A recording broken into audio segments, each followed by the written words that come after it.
Well, everyone, I got the OnePlus 8T. Who else would have gotten it? And it's quite unfortunate because Apple is just about to release the iPhone 12s, and everyone is going to be talking about those phones. I don't really think too many people are going to be talking about this device, but I think it's still worthwhile to unbox it. I'll probably drop 50 comparisons today and tomorrow or the day after. But let's go ahead and unbox it. On the back, they actually have this little pull tab, so we can go and just pull it. It says open. Okay, so let me go and pull this down. Now, I actually love OnePlus's boxes because they're always like rectangular and never like square. Now, well, all the other boxes are rectangular too, now I think about it. But this one just seems so long for some reason. Now, totally taking it out of the box, we are pretty much aware that the OnePlus 8T kind of is just like a OnePlus 8. They didn't make a Pro model this year, which was pretty interesting.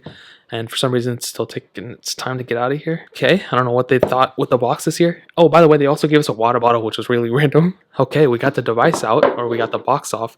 So now, lifting this up, you can see we have a bunch of paperwork inside as usual, just a bunch of OnePlus stuff, never settle. Now we have the device itself, which is interesting because the box is pretty thick, and I'm pretty sure next year they're probably going to remove all that stuff that Apple removed this year.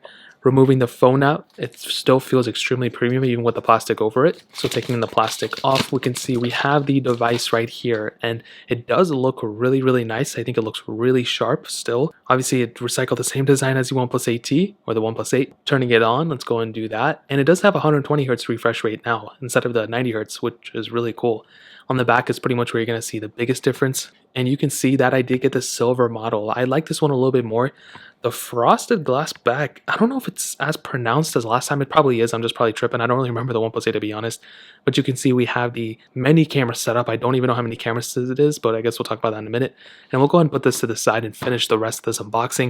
You can see we have the USB Type-C cable right here. I'm sure you guys all know what that looks like. Within here, though, you have the ginormous charging brick. This thing is like a MacBook charger kind of, and that thing is insane. I think that's the biggest charger I've ever seen for a freaking USB Type-C device. As you can see, you plug it in right there and you charge it. That thing is crazy big. I wonder what they're gonna do with that. So that thing is pretty wild. I'm really glad they did that, I guess. It's like Apple went ahead and removed the charging brick and they put in the biggest charging brick I've ever seen. I think that's bigger than the OnePlus 8 and 8 Pros, which is really insane.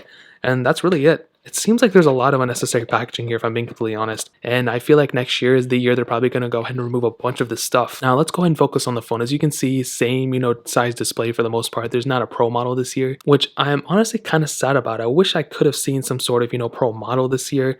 But again, to each their own. Some people may not even like a big model. I personally like having a bigger type device, but I think for the most part, for a majority of people, they're going to be okay with this. Now, on top of that, you do have that new 120 Hz display. Like I stated before, I think that's something that's really, really awesome about this type of phone. You have a lot of capability. It's still going to be extremely fast. It has pretty much the same internals, as far as I know, as the last couple devices or with the OnePlus 8. So I think that's a really cool thing as well. And it still feels super premium in the hand. It does not feel like a cheap phone at all. And that's one of the biggest things whenever I look at one phone to the other, looking at how premium it is and looking how cheap it is, that is one of the most important things. And with this device, I can ramble all day about it, but it definitely still feels very premium. Now, in terms of the display, yeah, I can tell it's super smooth.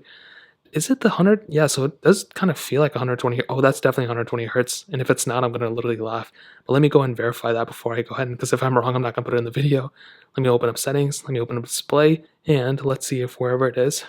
Right here, advanced refresh rate 120 hertz. So that's definitely cool. There's no 90 hertz feature, so only 120 hertz or 60 hertz. But it definitely looks like and feels like a very, very premium device for sure. And I'm literally so excited about it. So like I said, a bunch of comparisons tomorrow and the day after, and then the iPhone 12s are going to come out. Nobody's going to care about this phone anymore, but that's really pretty much it, guys. If you have any other questions or anything, let me know in the comment section below. Hit the like button, that would mean so much, but definitely hit that subscribe button. Every single subscriber that we get really does count, so it means so much if you guys can hit that. Also, check out the other links down in the description as well. My Twitter, my Instagram, my other channels. More importantly, everything else, so every single one of you guys. Hopefully I'll catch you guys in the next video. Peace out till then.